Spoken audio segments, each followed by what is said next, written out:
AC போட்டு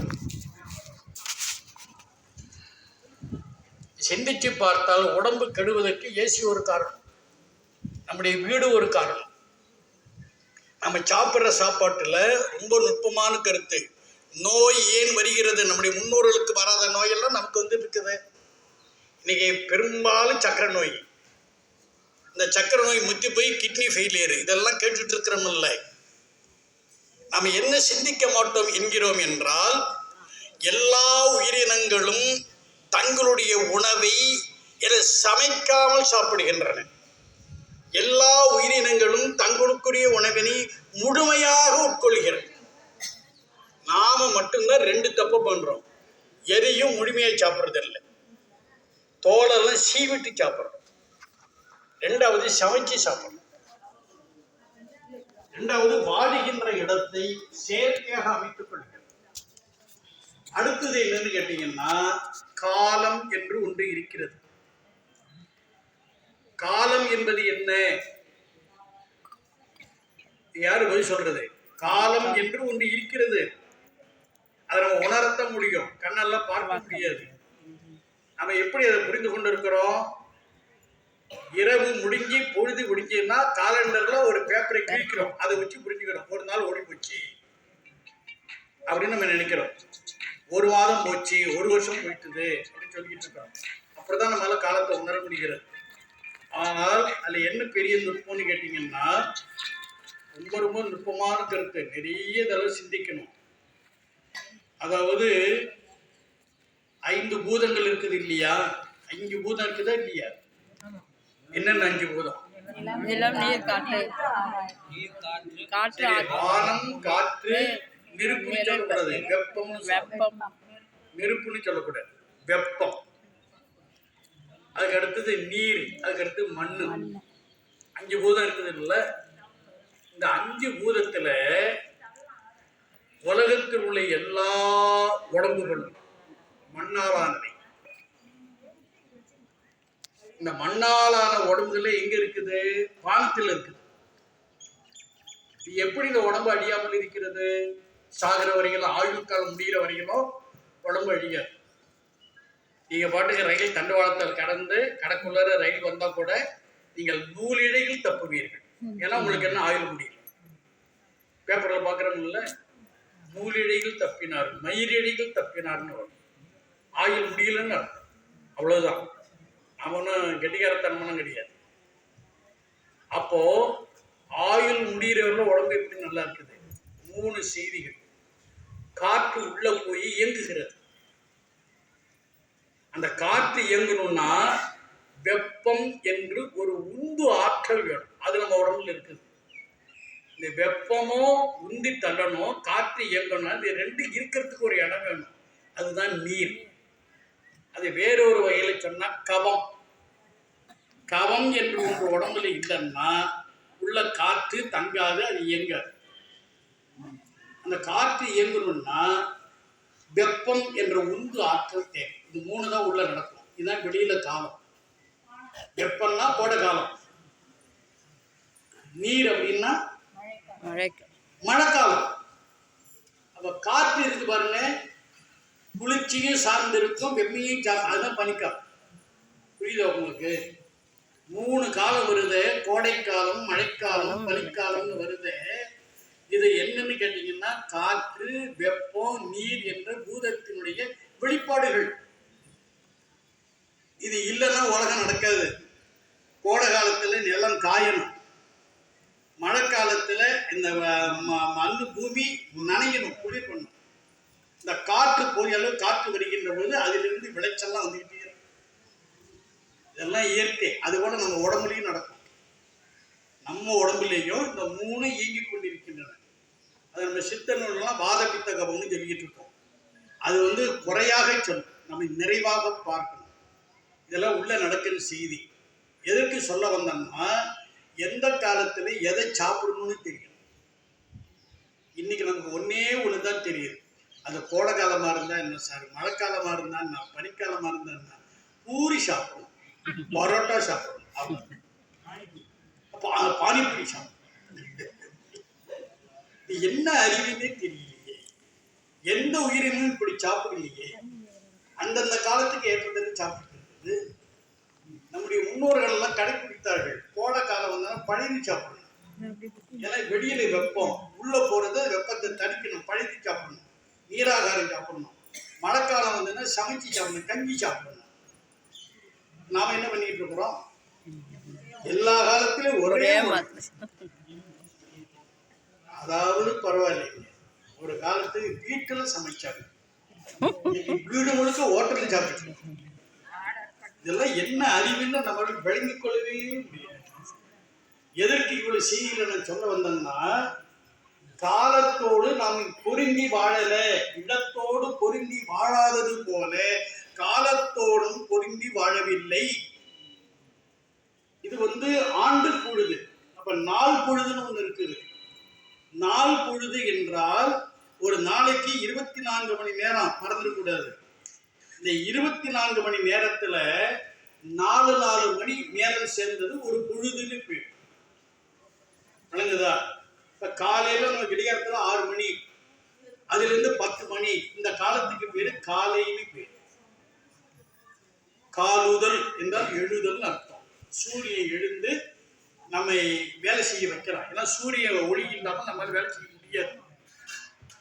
10 மணிக்கு மேல பாத்தீங்கன்னா 10லேருந்து மத்தியானம் 2 மணி வரையிலும் நண்பகல்னு பேர். சரி, 2 சுழி இன் போடக்கூடாது, 3 சுழி இன் போடணும். நண் நள் அப்படின்னு செறிவுன்னு அர்த்தம். வெப்பம் செறிவாக இருக்கும். அந்த மாதிரி நேரத்துல வேலையே செய்யக்கூடாது. இப்ப நம்ம அதை செய்துட்டு இருக்கோம். இது காலத்தோடு பொருந்தியது அல்ல. நீங்க அந்த காலத்துல நம்முடைய விவசாயிகள் எல்லாம் பாத்தீங்கன்னா தெரியும், 6 மணிக்கு முன்ன வயலுக்கு போடுவோம். நீராகாரம் குடிச்சிட்டு போவோம், நீராகாரத்தை எடுத்துட்டு போயிடுவோம். அவ்வளவுதான். 10 மணி வரை வேலை செய்வோம். 10 மணிக்கு மேல 10, 10:30, 11 ஆச்சுன்னா மரத்தில போய் ஓய்வு. நாம என்ன பண்றோம்? 10 மணிக்கு தான் வேலையை ஆரம்பிக்கணும். எந்த நேரத்துல ஓய்வு எடுக்கிறோமோ அந்த நேரத்துல கடுமையா வேலை செய்யணும். உடம்பு கிட்ட போகாம என்ன பண்ணணும்? அப்புறம் பாத்தீங்கன்னா 10லிருந்து 2 மணி வரையிலும் ஓய்வு எடுத்து பசிச்சா சாப்பிடணும். 2 மணிக்கு மேல சூரியன் கீழே இறங்க ஆரம்பிச்சிடும், வெப்பம் குறைய ஆரம்பிச்சிடும், வேலை செய்ய ஆரம்பிச்சிடும். 2 மணிக்கு வேலையை ஆரம்பிச்சோம்னா பொழுது சாயிரலும், சூரியன் உதய அஸ்தமனம் ஆகின்ற வரையிலும் வேலை செய்யும், மறைகிற வரையிலும். அதுக்கு பேரு ஏற்பாடுன்னு பேர். எல் என்றால் சூரியன், படுதல் என்றால் அதாவது நீங்குதல், குறைதல் என்று ஏற்பாடுன்னு பேர். அதுக்கு பேரு 6 மணிக்கு பிறகு ராத்திரி 10 மணி வரைக்கும். அதற்கு பேர் என்ன? மாலைன்னு பேர். மாலைன்னா மால்னா மயக்கம்னு அர்த்தம்.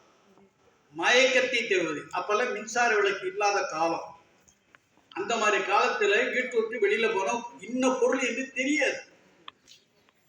அது சும்மா கயிறு கிடக்கும், பாம்பு மாதிரி தெரியும். உள்ளபடியே பாம்பு படுத்து கிடக்கும், கயிறு மாதிரி நினைச்சுக்குவோம். இந்த மயக்க உணர்வு வரும். அதுக்காக அந்த மாலைன்னு பேர் வச்சாங்க. அதற்கு பிறகு ராத்திரி 10லிருந்து நம்ம சொல்ற நடுராத்திரி 2 மணி வரையிலும் அதுக்கு பேரு யாமம்னு பேர். யாமம் என்ற சொல்லுக்கு நள்ளிரவு என்று. இருள் செறிந்து இருக்கும். அந்த நேரத்துல நன்றாக தூங்கும். பல பேருக்கு அந்த நேரத்துல தான் தூக்கமே வரமாட்டேங்குது இப்போ உள்ள நிலவரம். ஏன்னா நம்ம காலத்தோடு பொருந்தி வாழல. அது ராத்திரி 2லிருந்து காலையில 6 மணி வரையிலும் அதுக்கு என்ன பேரு? வைகரைன்னு பேர். வைகரை என்பது அருமையான தமிழ் சொல். வைகுதல் என்றால் தங்குதல் அர்த்தம். இருள் தங்கி இருக்கக்கூடிய நேரம், அது அறை, அறுப்பது, நீக்குவது என்று அர்த்தம். வைகரி என்றால் இருள் நீங்குகின்ற காலம் என்று பொருள். நல்ல தமிழ் சொல்ல அப்படியெல்லாம் வச்சாங்க. அப்ப இருள் நீங்க தொடங்கும். அப்ப நாம எழுந்திருச்சு என்ன பண்ணணும்? காலை 6லிருந்து 10 வரைக்கும் ஏதோ நமக்குரிய வேலையை செய்தோம். அதுக்கு நம்ம ஆயத்தப்படுத்திக்கணும், தயார்படுத்திக்கணும். இப்படியெல்லாம் நாம இப்பொழுது பண்ணிக்கிறோமா? பெரும்பான்மையான இப்ப ஐடியில வேலை பார்க்கறவங்க எல்லாம் எந்த நேரம் தூங்கணுமோ அந்த நேரம் கண்விழித்து வேலை செய்கிறார்கள். உடம்பு சூடு ஏறுமா ஏறாதா? ஏறும். நோய் வருமா வராதா? வரும். இப்படிதான் சிந்தித்து பார்த்தீங்கன்னா தெரியும், ஏன் நோய் வருகிறது என்று தெரியும். காலத்தோடு பொருந்தி வாழல, இடத்தோடு பொருந்தி வாழல. நம்ம எந்த இடத்தில் பிறந்து வாழ்கிறோமோ அந்த இடத்தில் விளைவதை நம்ம உண்ணுவது இல்லை, எங்கேயோ விளையிறத உண்ணிக்கிட்டு இருக்கோம். இப்போ நம்ம வசிக்கிற இடத்துல துளசி கிடைக்கும், இஞ்சி கிடைக்கும், இதெல்லாம் கிடைக்குது இல்லை. அப்போ நம்ம என்ன சாப்பிடணும்? துளசி டீ சாப்பிடலாம், இஞ்சி டீ சாப்பிடலாம். இப்போ நம்ம குடிச்ச டீ எங்க விளையும்? காஞ்சிபுரத்துலையா? இது எங்க விளையும்? மலைப்பகுதியில விளையும். இப்ப டீ யாரு குடிக்கணும்? மலைப்பகுதியில வளரவும் குடிக்கணும். அது அவருக்குரிய, ஏன்னா மலைப்பகுதி குளிர்ச்சியா இருக்கும், அங்க சூடு தேவை, அதுக்குதான் அந்த மூலிகை. இப்ப நம்ம என்ன பண்றோம்? பெரிய அறிவாளின்னு நினைச்சுக்கிட்டு உலகம் முழுக்க இந்த டீயை அதை உற்பத்தி பண்ணி அதை பேக் பண்ணி வைக்கிறதுக்கு இல்லை வணிக முறை. இதுல இன்னும் மோசமான விஷயம் என்ன தெரியல, நம்ம எதையுமே சிந்திக்கிறது இல்லை. நாம என்ன நினைக்கிறோம்? எவனாவது ஒரு கம்பெனிக்காரன் பேக் பண்ணி மேல ஒரு பேர் இது கொடுத்துட்டான்னா அது சத்தியமா நல்லதுன்னு நம்ம. இப்ப நம்ம குடிக்கிற டீக்கு என்ன பேர் தெரியுமா? Super dust tea. Super dust. டஸ்ட்னா என்ன அர்த்தம்? குப்பைன்னு அர்த்தம், கழிவுன்னு அர்த்தம்.